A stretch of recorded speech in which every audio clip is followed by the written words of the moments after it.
What is the best voice AI offer that I can sell as a beginner to companies? This is a question I'm literally getting asked every single day inside of our community, and this video aims to clarify that by me sharing what I believe is the easiest solution to start with. I will give you all of the insights, why I believe this is the right solution, and how you can actually leverage that for yourself and customize it to your needs. Because as you know, voice AI is very versatile. You can use it in so many different industries, and this aims to make sure you understand the patterns so that you can replicate it for whatever you need to use it for. And if you do not know about voice AI, simply imagine technology that can simulate what a human sounds like on a phone call so that you can get rid of the manual work and you can outsource these things to AI. Or in other words, you can talk to an AI on the phone. And if you don't know who I am, my name is Yannis and I run my very own voice AI agency called Deliverables, where we help companies up to Fortune 500 companies leveraging voice AI inside of their business. Around 2 months ago, I also started a program where we teach people on how to start their own voice AI agencies so that they can leverage voice AI inside of their business or for their clients. I'll add the links to that below in the description in case you want to check it out. Now, to actually dive into it, I prepared an empty Miro board, which you will see now on the screen,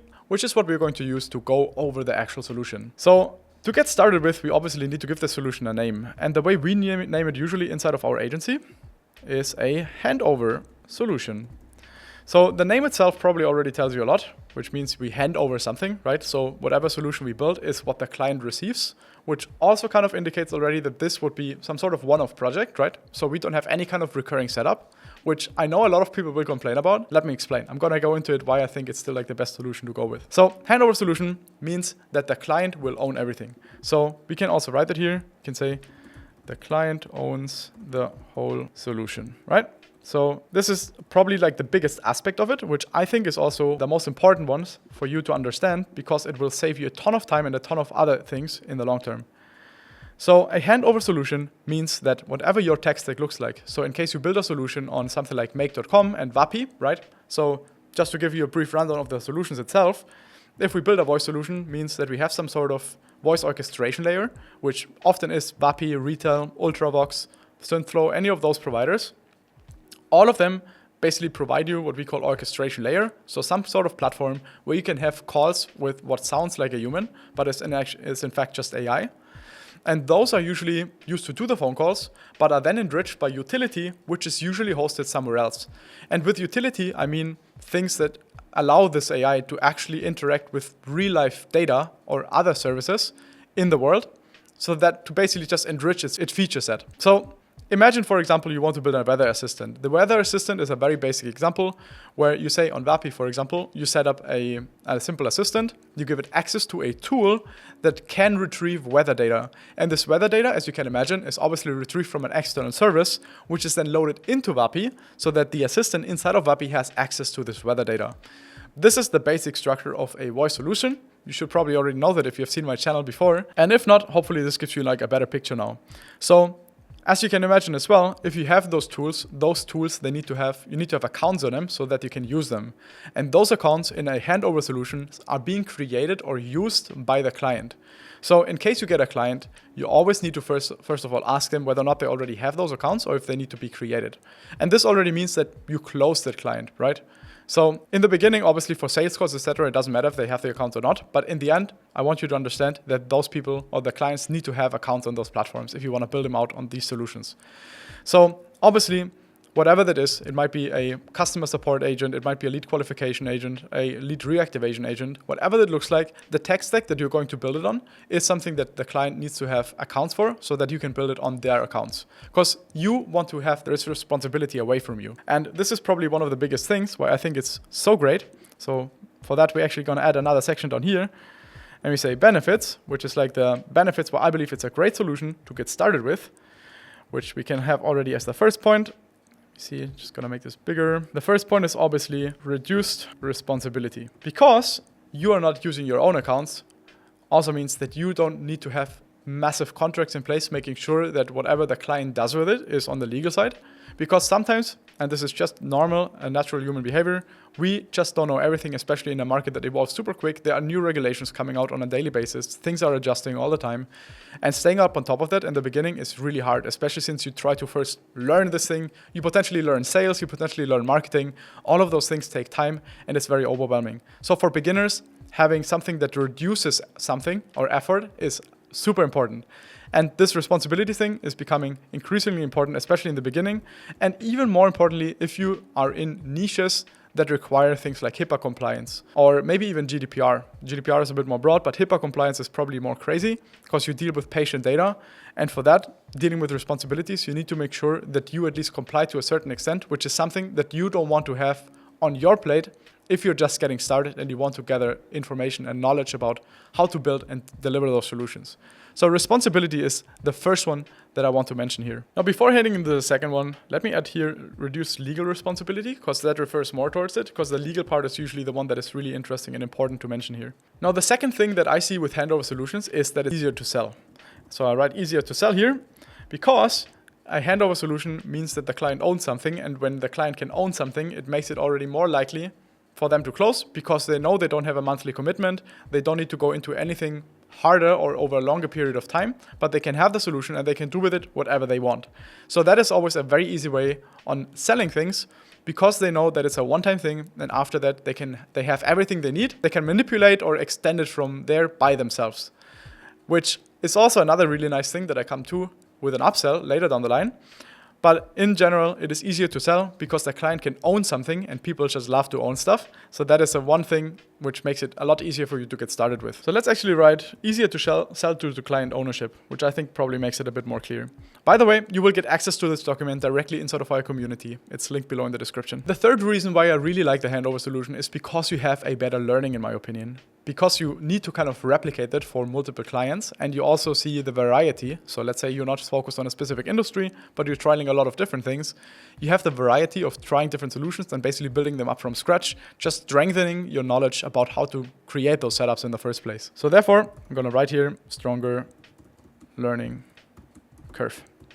Because that is one thing that is really important in the beginning, because you want to gather as much information, as much knowledge about voice AI as possible, so that you can be better in sales calls or in marketing, and you also better understand the pain points of the people that come to you, which again helps you just to make sales a lot easier. Number 4 is that you can also price it higher, especially in the beginning when usually it's very hard to price things because you don't really have the authority or the trust in the market, where people can basically see that you already have knowledge about it. Because when they own something, you can imagine, they literally own the automations. It already gives the whole solution a higher value. So that is something that helps you, especially in the beginning, to price things slightly higher, which also helps you again to just deal with different offerings. And what I mean by that is that if you, for example, price it slightly higher and the client on a sales call says, oh yeah, this is too expensive, I cannot really afford it.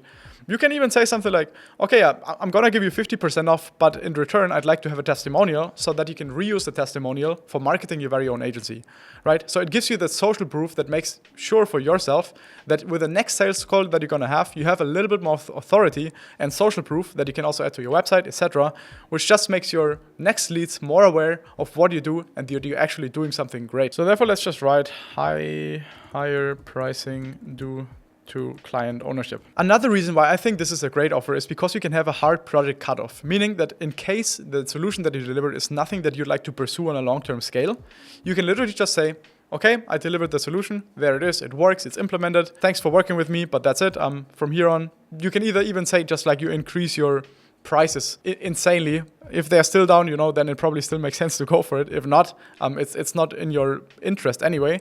So having the possibility of having a hard cutoff, especially in the beginning, so that you aren't involved later down the line, is super helpful for you. Which also comes along with a lot of other benefits, which also brings us to number 6. Because number 6 is that you can use that hard cutoff as well for, again, an upsell to, let's say, even a recurring plan that we're also going to discuss in one of the future videos.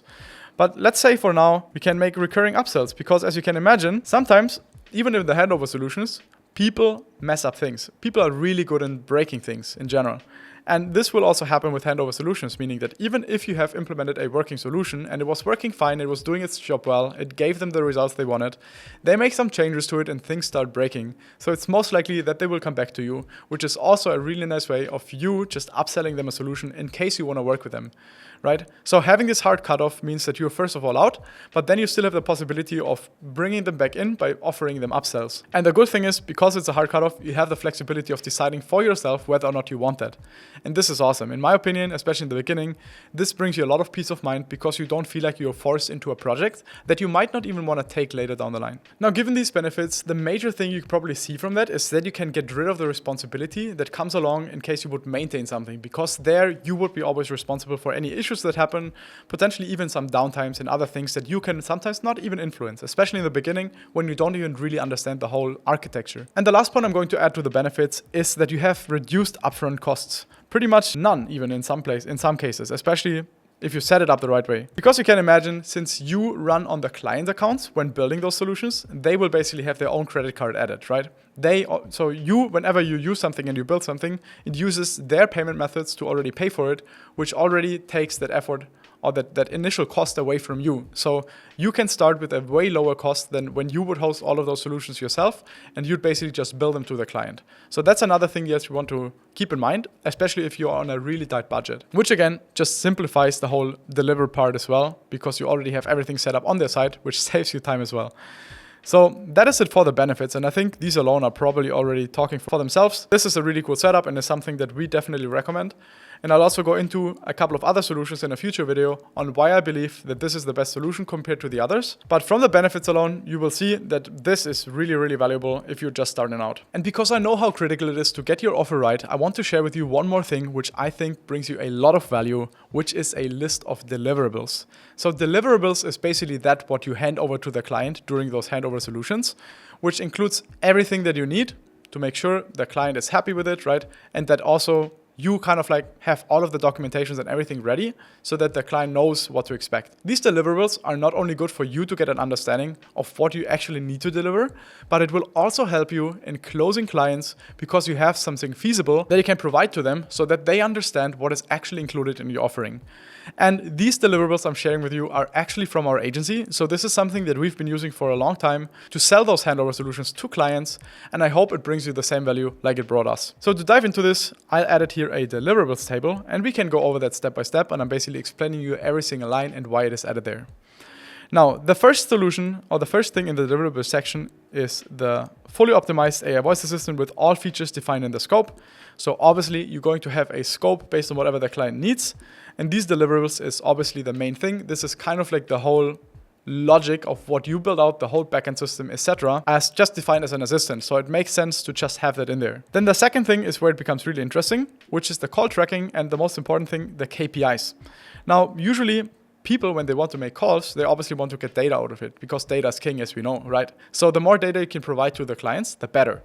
And this is something that they often need very industry specific. So every industry or every assistant that you create might have different KPIs that you want to look into. And having that defined here is also really critical. You can obviously build this out, right? And add your KPIs to it that you want to offer. Maybe you only have a predefined set of KPIs that you want to offer for your industry, or you even want to let the client decide what they need, which is often the case, especially for handover solutions, the better way to go for. Even though you need to be sure that they are actually feasible, because sometimes you see KPIs coming up that are not even feasible with voice AI, which might make things a little harder. There's something to play around with. And then one thing that I always like to have in here, because it's a really good selling point, is the full ownership of the automations. So whenever you hand over the solution, you also hand over the automation, which also means that they have full ownership, which kind of is self-explanatory, but it makes sense to just outline it for the client because that is something they like to hear. So having that in there in the deliverable section whenever you make your offer is a great point. Then obviously something that we also added because we've seen it often as a question. People are often, or clients were often concerned that they're not fully sure if when we hand it over, if it's already implemented or if they need to implement the solution themselves. And just having this in here, complete implementation of the assistant, meaning that you literally set up the system on their accounts, you implement it, you make it work so that they actually have a fully functional system.